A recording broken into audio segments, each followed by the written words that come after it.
Hello everyone and welcome back for the final video on the chapter Federalism. So in this chapter I'm left with the final topic, that is decentralization in India.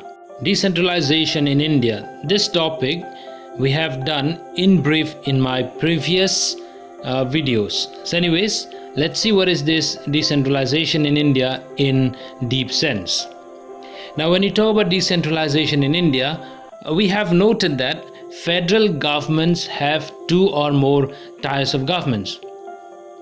A vast country like India cannot be run only with these two tiers of government, that is the center or the state.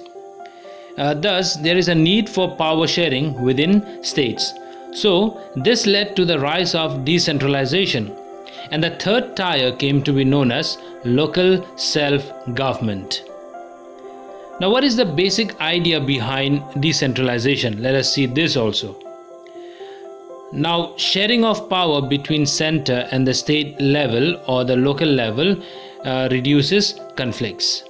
Now, whenever this power is shared between these three tiers of government, the chances of conflict reduces. A large number of problems or issues can be best settled at the local level, as people have better knowledge of problems in their own localities. They know better on where to spend money and how to manage these things or the money efficiently. Now, people at the local level will also try to participate directly in decision making. Now, this helps to inculcate the habit of democratic participation. And so some major steps were also taken towards decentralization in 1992.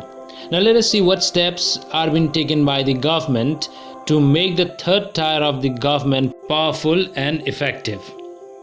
So the first point is that it is compulsory to hold regular elections to local government bodies.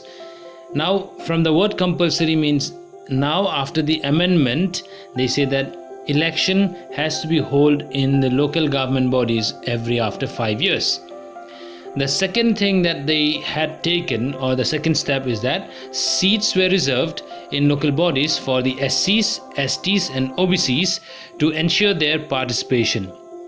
Even 1/3 of all positions are also reserved for women. An independent State Election Commission was also been created in each state to conduct panchayat and municipal elections. The last point, or the fifth point, is that the state government are required to share some powers and revenues with the local government bodies. Now this part is where we have to understand a bit. Now here what they said is some of the powers of the state and as well as revenue is given to the local so that or the local government, so that they can earn some revenue and they get some power so to create their own government or to run the government efficiently.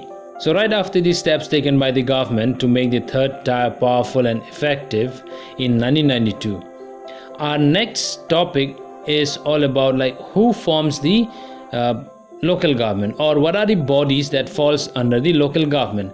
The first is our Gram Panchayat. So we will see here how the Gram Panchayat is formed. Now what happens here is that rural local government is popularly known by the Panchayati Raj. Now here each village or a group of village in some states has a Gram Panchayat. Now this is a counseling area, or we can say this is exactly a counseling ward.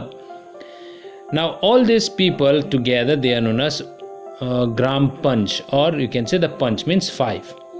And the president of the Panch, he or she is known as the Sarpanch. Now they are directly elected by the adult population living in that ward or village. Now it is a decision-making body for the entire village. The Panchayat works under the overall supervision of Gram Sabha. All the voters in the village are its members. It has to meet at least twice or thrice in a year to approve the annual budget of the Gram Panchayat. and also to review the performance of the Gram Panchayat. So right after the Gram Panchayat, we have another body who is known as, Zilla Parishad. But now who form the Zilla Parishad? A few Gram Panchayats are grouped together to form that comes under a Panchayat, a Samiti or a block or Mandal. Now these members are the representatives body and are elected by all Panchayat members in that area. All the Panchayat Samitis or Mandals in a district together constitute the Zilla Parishad, or we can say the district Parishad. Most members of these Parishad of the Zilla Parishad are elected. Now members can be from the Lok Sabha or the MLAs of the district, and also some other officials of the other district level bodies can also become its members. Now Zilla Parishad's chairperson is the political head of the Zilla Parishad. Now when I spoke about this Zilla Parishad, it is all about district and district administration. But who can be the part of it? As we can see, that members of the Lok Sabha or MLAs or even other officials of the district can be also the members of the Zilla Parishad. So in short, we can say that most members of the Zilla Parishads are elected members of the Lok Sabha or MLAs of that district or other officials of other district bodies. Just like the Zilla Parishad or the Gram Panchayat, there is another local government or local government bodies which exist for the urban areas. Now this basically is set up in towns and they are known as municipalities. Big cities are constituted into municipal corporation. Both the municipalities and municipal corporations are controlled by the people's representative. These are basically elected by people. Now the chairperson is the political head of the municipality. In a municipal corporation, such an officer is called the mayor.